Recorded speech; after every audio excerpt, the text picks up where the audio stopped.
తిరుపతి దర్శనానికి వెళ్ళినటువంటి పాండ ఎవరైతే ఇప్పుడు ఈ కాశీబుగ్గ ఆలయానికి సంబంధించినటువంటి ఆయన అక్కడ తోసేస్తూ ఉండటంతో దర్శనం చేసుకోలేకపోయారు సరిగ్గా. ఆ బాధని తన తల్లి దగ్గరికి చెప్తే ఆమె నువ్వే ఆలయం నిర్మించు, గుడికి తిరుమలకి ప్రత్యామ్నాయం అనలా, వెంకటేశ్వర స్వామిని కొలువు అని చెప్పింది. 10 కోట్ల రూపాయల సొంత డబ్బులతో కట్టించినటువంటి అతిపెద్దదైనటువంటి ఆలయం, 10 కోట్ల రూపాయలతో. అది నిన్న అక్కడ జరిగినటువంటి తొక్కిసలాట. ఇక్కడ విచిత్రమైనటువంటి పరిస్థితి ఏంటి అంటే పాండాని గృహ నిర్బంధం చేశారు, హౌస్ అరెస్ట్ చేశారు. ఎందుకు అంటే ఈ తొక్కిసలాటకు కారణం అని చెప్పేసి.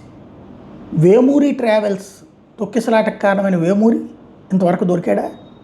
లేదు. సింహాచలం టెంపుల్కి సంబంధించినటువంటి తొక్కిసలాట్లో ఆ గుడి చైర్మన్ని కానీ లేకపోతే కనుక ఈవోని కానీ ఇట్లా గృహ నిర్బంధం చేశారా?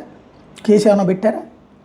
అలాగే తిరుపతికి సంబంధించి ఏదైతే వైకుంఠ దర్శనానికి సంబంధించినటువంటి టిక్కెట్ల వ్యవహారంలో తొక్కిసలాట జరిగితే ఇట్లా ఏమైనా అరెస్టులు చేశారా?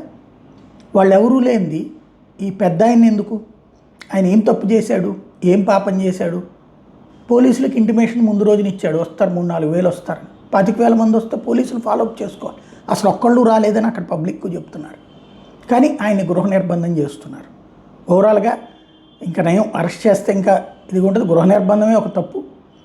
బట్ ఈ వ్యవహారం ఎటు మలుపు తిరుగుతుందో చూడాలి.